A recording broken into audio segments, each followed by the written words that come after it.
So it looks like we are headed towards 2,400 PSF in the RCR. Is that sustainable?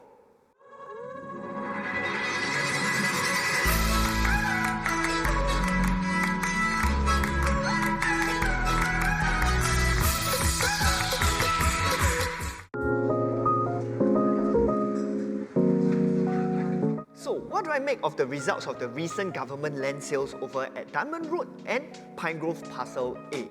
Let's start off with Pine Grove.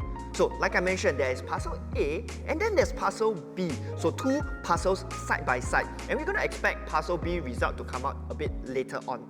So Parcel A, we had 5 bids with the winning bid coming from UOL and Singapore Land. We see UOL being quite aggressive in their bidding, considering that they are going to launch Amo residences over in Ang Mo Kio quite soon. Right? They won this site with a bid of 1318 PSF per plot ratio land cost, and that works out to an estimated break-even of about $2,000 PSF per plot ratio. With that, we expect them to launch probably around 2,200 to 2,300 PSF. Next up, Dunman Road, right? Dunman Road have attracted just 2 bids, which is a little bit lesser than what I expected it to garner, considering it's in a super location. And it's been a site that has been super anticipated and sought after, not just by buyers, but I believe by developers themselves. So with this plot just garnering 2 bids, later on I'm going to share with you what that tells me with regards to the developer's perspective, right? So the bid was won by Singhai Group. They have just recently more or less finished selling their large development. So this is not going to be their first big scale development. They have done one at Park Clementi's over at Clementi, done pretty well, or more or less already sold out on that. So I think they're churning their cash over to this side. With an estimated break-even of about 2,120 PSF per plot ratio, we're going to expect them to launch around 2,300 to 2,500 PSF. So here are some of my key takeaways of the recent results. So point number 1, like I mentioned, the Dunman Road site, I honestly expected more developers to bid for that land, considering it's in such a prime location and it has been very, very sought after and anticipated by buyers. So honestly, I didn't think the developers would have been too concerned about the sales over at Dunman Road. But I think a lot of them actually held back because of the sheer quantum of the land, right? 1.2 billion, 1 billion being the second bid. So what does this tell me, and what are the implications on the market moving forward? So for the big scale en blocs, like your Mandarin Gardens, and those basically any en bloc that is going to exceed $1 billion, I expect them to face quite a fair bit of resistance at least in the next 6 months to a year, considering the results from this bid, because this bid being a lot cheaper for the developer, because as they buy GLS, they don't have to spend money tearing the development down. So if such a plum site like that only garnering 2 bids, that's indicative that the developer's appetite for above $1 billion land sales being very, very low. Okay, so point number 2. So these land sales basically have confirmed the new benchmark prices for new launches in the RCR, hovering around 2,200 to 2,500 PSF, and that is significantly more than whatever we've seen in the market over the last 1 to 3 years. And with that, where do I see the value lying in the market today?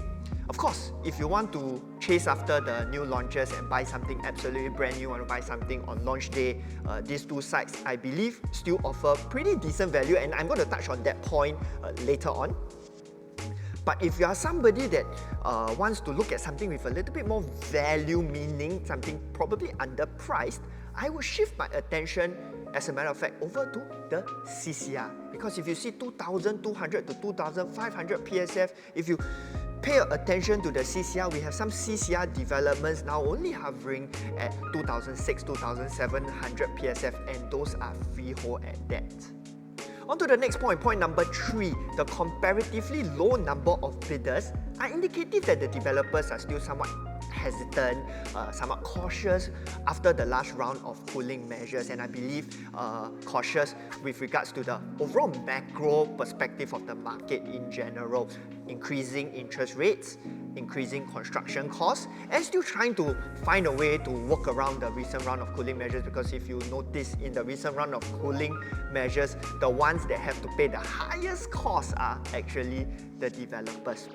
But this phenomenon is not new to the market, because if you've seen the last few rounds of cooling measures, the land sales within the next 1 or 2 quarters generally garner lesser than usual bids. We've seen this in Penrose and in One North Eden previously.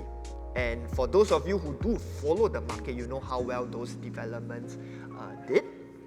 And that brings me to the last point. Personally, I quite like land plots that were sold immediately after cooling measures, and generally land plots that did not garner too many bids, because that just means the developers managed to secure those land plots at somewhat more reasonable prices, because they didn't have to go into a bidding war, a tendering war. So honestly, I would pay attention to these two plots, right? Even though yes, they are the people that set the new benchmark prices, but on the other perspective, with the low number of bidders, with the uncertain environment, I believe the developers that got these plots will launch them at quite reasonable prices, and also because they have a pretty good buffered in lah.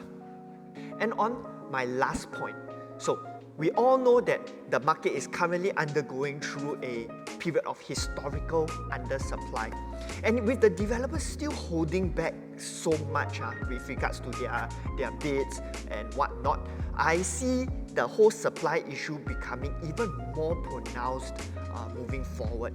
The market is going to be extremely short on new launch supply. So how does this work out for the market in general? Okay, so first thing, the government is going to see the results like that, and they're going to be a bit more cautious with how they release their land, because they're not going to release their land if they know the developers got no demand for it.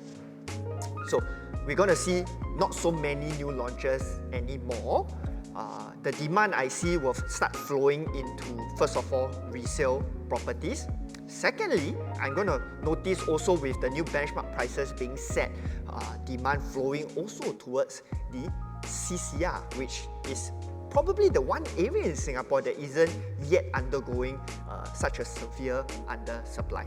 Now, on the topic of the CCR, do check out some of our videos that we've done about the possible resurgence in the CCR market. I'm going to put that link in the description or somewhere in this video. And next up, on the 29th of June, Wednesday, 8:30 p.m, we're going to do another Facebook Live and YouTube Live event where we share and dissect profitable properties in the CCR. And so if that interests you, please don't forget to join us then. And if you found this video useful, please don't forget to like and subscribe, as you'll help out our channel a ton. Till next time, bye bye.